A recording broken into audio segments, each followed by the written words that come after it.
Coração de Ferro e Riri Williams, porque esse personagem ou essa personagem não faz sucesso. Será que é má vontade do público? A culpa é do público?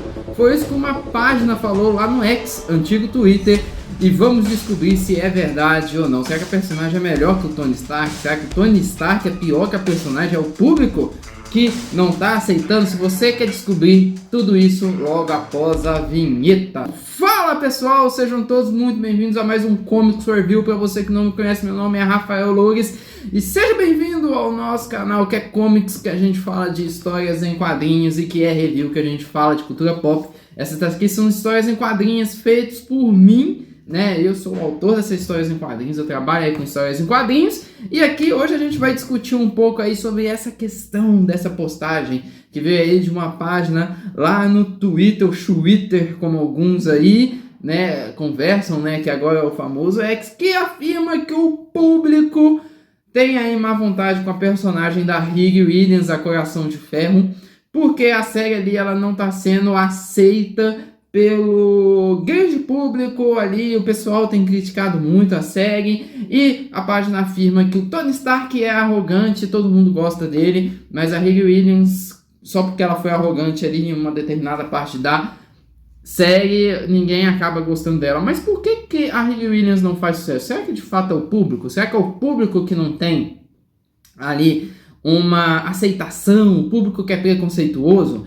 Mas e esses outros personagens que são dessas novas levas aí, como por exemplo a Miss Marvel, Hulk e Amadeus Cho, o Novo Nova, além disso personagens até mesmo aqui dos quadrinhos nacionais, como a Milena ali da Turma da Mônica, não fazem tanto sucesso assim com o público. O que esses personagens eles têm todos em comum? A primeira coisa que eu quero já colocar aqui é que o público ele não é culpado ali de não gostar do personagens ou dos personagens não, porque se fossem assim, vários personagens não fariam sucesso, como por exemplo o Super Choque, o próprio Pantera Negra, que foram personagens ali abraçados pelo público. Além disso, desenhos como por exemplo Três Espiãs Demais, As Meninas Superpoderosas, Kim Possible, que são desenhos ali onde as mulheres são protagonistas, e até mesmo o Clube das Winx não teriam feito sucesso. Então a questão que a gente chega à conclusão é que o problema não está ali às vezes ligado à aparência ou à etnia do personagem, porque se assim fosse, outros personagens não fariam sucesso. Na verdade, eu tenho uma questão comigo que se o personagem ele não é tão bem escrito, a culpa não é necessariamente ali do público.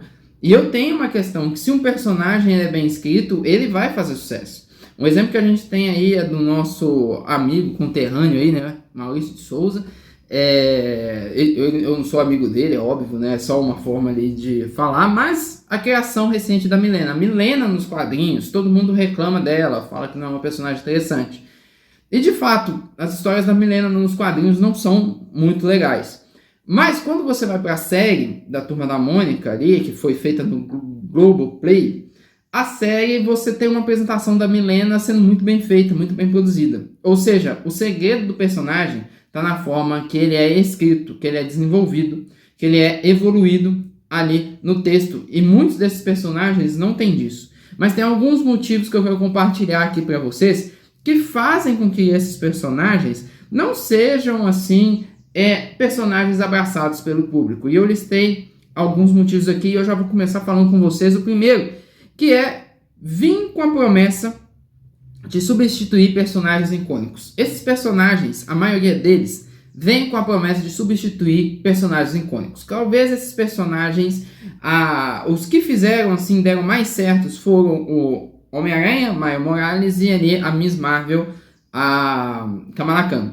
Mas é porque eles meio que se diferem ali dos próprios personagens, eles não tiveram muito aquela questão, tipo assim, não estão tendo muito aquela questão de, eu tô aqui necessariamente para substituir um que já veio, né? Mas só que se você for pegar todos os outros que foram formados ali, da fase da nova Marvel, que aí então surgiu a Riri Williams, dessa fase da nova Marvel, vem com essa ideia, vem com esse pensamento, que é o pensamento tipo assim, cara, eu estou surgindo aqui, para substituir um personagem icônico que já existe há tempo. E aí que tem uma questão muito interessante que a gente precisa salientar, que é o seguinte: se o personagem ele é icônico, é porque ele tem uma história, mas ele não tem só uma história escrita aqui no quadrinho. Se ele é icônico, é porque ele tem uma história de carisma, de conquista de público. Então, por exemplo, você tem um Homem de Ferro, você tem um Homem-Aranha, você tem um Superman, você tem um Thor.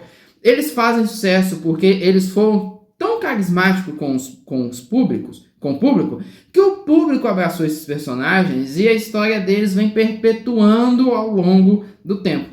Quando você chega com um personagem novo para substituir esses personagens, é óbvio que esses personagens eles vão ser ali odiados, hateados, como diz aí a própria palavra da internet. Igual, por exemplo, eu tenho aqui os Supermanos, que é a nossa história em quadrinhos principal aqui do canal. Se eu chegar e falar assim, gente, eu vou substituir todos os Supermanos e apresentar novos personagens que não tem nada a ver com os Supermanos, os fãs que já existem dos Supermanos e que seguem aí, sempre me cobram uma segunda revistinha, eles vão reclamar e falar: Rafa, o que é isso que você está fazendo? Então, geralmente, isso traz um hate muito grande pelo público, principalmente quando esses personagens já chegam ali zombando dos personagens já icônicos, como você tem na série da Riri Williams, que ela começa a falar que o Tony Stark, sendo um bilionário, ele não ia conseguir ser o Homem de Ferro, sendo que o cara no primeiro filme estava numa caverna, conseguiu construir a armadura. Depois tem uma fala no próprio filme que o próprio vilão fala com os cientistas lá da Stark, fala: olha, o Tony Stark conseguiu fazer isso numa caverna, e vocês não estão conseguindo fazer isso nem com dinheiro. Então, por exemplo, a Marvel parece que não conhece sua própria lore. E como She-Hulk, que tem aquela cena que fala do Capitão América, dele já ter coisado antes do casamento, que fere a própria índole do Capitão América. Então, eu acho que isso traz muito hate do público e não adianta ficar querendo que o público goste do personagem simplesmente por gostar. Segunda coisa é que são personagens nichados por conta da questão da representatividade. Representatividade, ela é importante, ela sempre existiu nos quadrinhos. Não tem como virar e falar que nos quadrinhos nunca existiu representatividade, porque isso é mentira. X-Men tá aí para provar isso, o próprio Pantera Negra, o Luke Cage está aí para provar isso.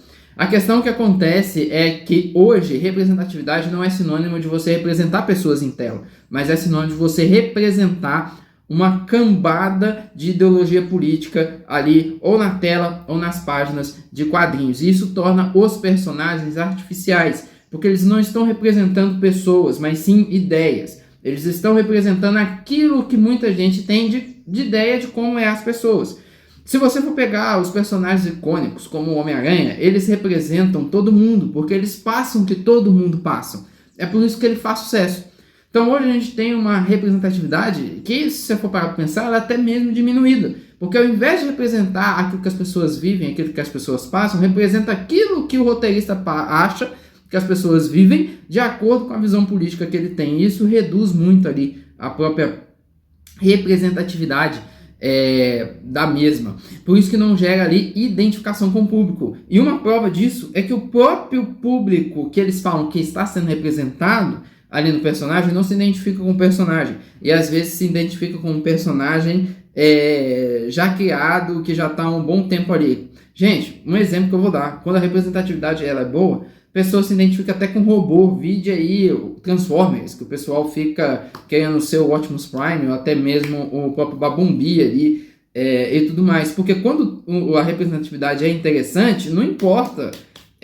Você se identifica com aquilo que o personagem tá passando. Eu acho que falta isso no cinema, nos quadrinhos, na cultura pop em geral. O terceiro motivo é que eles emburrecem, diminuem outros personagens em detrimento desses mesmos. Ou seja, para esses personagens aparecer, os personagens têm que ser emburrecidos. Um exemplo que eu dou é a própria Milena. A Milena ali da Turma da Mônica, ela é uma personagem que, quando ela apareceu, né, e ela começou a aparecer nas histórias, os personagens icônicos da Turma da Mônica, para que ela se destacasse como uma personagem já inteligente, uma personagem já sabidona e tudo mais, eles deram uma emburrecida no restante dos personagens, fazendo em algumas histórias eles ficarem até mesmo irreconhecíveis. E isso acontece sempre. Então, por exemplo, para os personagens aparecer, tem que dar uma reduzida, né?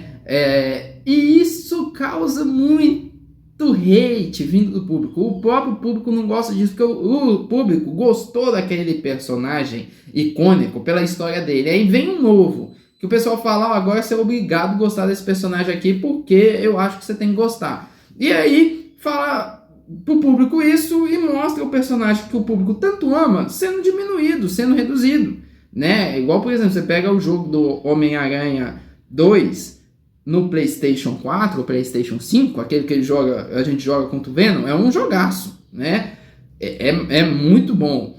Eu vi, cara, é sensacional. O final, cara, contra o Venom é muito bom, mas só que ele tem ali umas militadas. E você vê que o Peter Parker, ele acaba sendo emburrecido por conta do Miles Morales e por conta da Mary Jane. E isso traz irritação ao público, não adianta. Se um personagem é bom, ele não precisa reduzir o outro. Ele simplesmente é bom, ele vai se destacar. Você coloca ali um jogador de futebol, o jogador de futebol, ele vai chegar e ele vai ser bom. Não importa se o time está lotado de craques, ele vai ser bom. Eu acho que falta esse entendimento e isso faz com que o público não goste desses personagens, porque o público não é burro. E nota quando o personagem está sendo emburrecido, diminuído, ridicularizado para que o outro cresça, e isso vai trazer hate aí para o personagem. O quarto motivo é que esses personagens são literalmente um comício político. Eles trazem muitas ideias de determinado lado da política e eles só servem para propagar essas ideias e tentar convencer o leitor que ele não tem que votar em quem ele quer que vote, mas tem que votar em quem quer que a mídia volte. A gente sempre teve a questão política nos quadrinhos, isso não tem para onde correr. Mas eu vou até gravar um vídeo sobre isso, tá? Vai ser um vídeo aqui no canal, então já escreve. De 2018 para cá, o pessoal não só falava sobre política, mas eles decidiram fazer campanha, utilizar a cultura pop para fazer campanha, de uma forma bem ruim, de uma forma bem grotesca. E isso que está acontecendo. Geralmente esses personagens eles vêm com essa ideia de fazer essa campanha, e isso irrita o público. Porque o público não quer ir no cinema para ver um palanque político, o público quer ir no cinema para ver um entretenimento e divertir. Se tiver uma mensagem política, é para depois que a pessoa sair do cinema, ela discutir aquilo com os amigos, bater um papo com os amigos e ver se concorda ou não. Mas não ter essa questão de simplesmente ir lá para você ver como se fosse um político falando para você o que ele vai fazer na próxima eleição que ele vai ganhar. Isso é muito chato, isso é muito ruim. Ninguém gosta de propaganda política. Aí você vai pagar para o cinema para ver propaganda política? O quinto ponto e último é que ele ofende o público.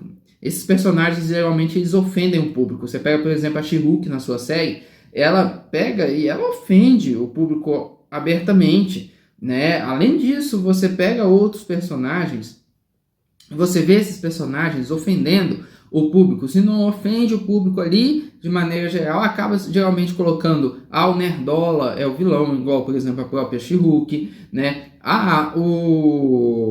O cara que não pensa como eu penso de política, é um tanto de ismos que tem, um monte de fobias que tem. E aí o que acaba acontecendo é o seguinte, o público acaba saindo ofendido. Uma da diminuição que o povo não está indo no cinema, que o pessoal não está comprando streaming, tem a ver com essa questão dessas ofensas que tem acontecido com o público. Eu vou pagar para eu ser ofendido? Aí a pessoa vem e fala, eu não vou fazer isso, eu não vou pagar para ser ofendido. Essa que é a realidade.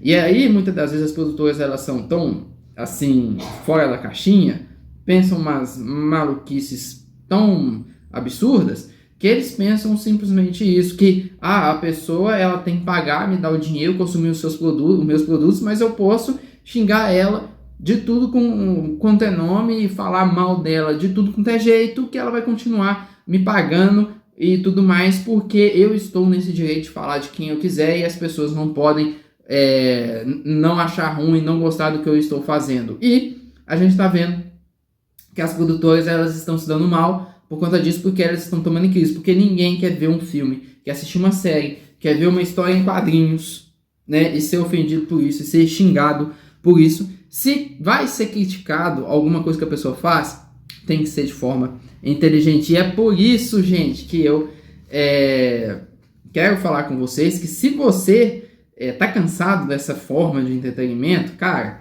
tá aqui as nossas histórias em quadrinhos, tá? 100% feita só para você se entreter. Uma coisa muito legal, coisa muito bacana, que você vai gostar, você vai ler, você vai rir, você vai se emocionar, você vai pedir mais. Talvez você vai ficar até mais satisfeito que algumas histórias grandes aí. Então, se você quer garantir e ajudar a gente aqui no canal, a descrição para comprar essa história em quadrinhos tá aqui no link abaixo, né? Ou então nos comentários também fixado. E só para encerrar, a última coisa que eu quero falar é o seguinte, gente. Não adianta nada a gente ficar reclamando da cultura pop, mas a gente não investir numa nova cultura pop. Não adianta nada a gente ficar falando, tá fazendo muita coisa política e ao mesmo tempo a gente não investir naqueles quadrinhos que não fazem coisa política. Então, se você quer mudar a cultura pop, cara, pare um pouco de pensar em só investir em Marvel, DC e afins. Invista em algo novo, ajude um quadrinista independente, uma história que está crescendo nas redes sociais. Essa história sendo ajudada, ela vai chegar lá em cima. E talvez, ela chegando lá em cima, ela vai ser um refresco, um respiro para a cultura pop. Porque você também pode fazer a sua parte. O que você acha sobre o assunto? Não deixe de comentar. Não deixe de me dizer aqui embaixo. Eu quero muito saber a sua opinião. E se inscreva no canal. Mais de 80% das pessoas não são inscritas no canal. Então, escreve. Eu sei que tem gente que sempre volta para ver o meu vídeo. Então, se inscreve que você ajuda muita gente. Compartilha para alguém. E eu também quero falar com você. Se você quiser, é só assistir um vídeo aqui do canal. Vamos conversar. Me veja falando sobre outro assunto que eu vou gostar muito. Clique aí no próximo vídeo e vamos conversar. Até a próxima.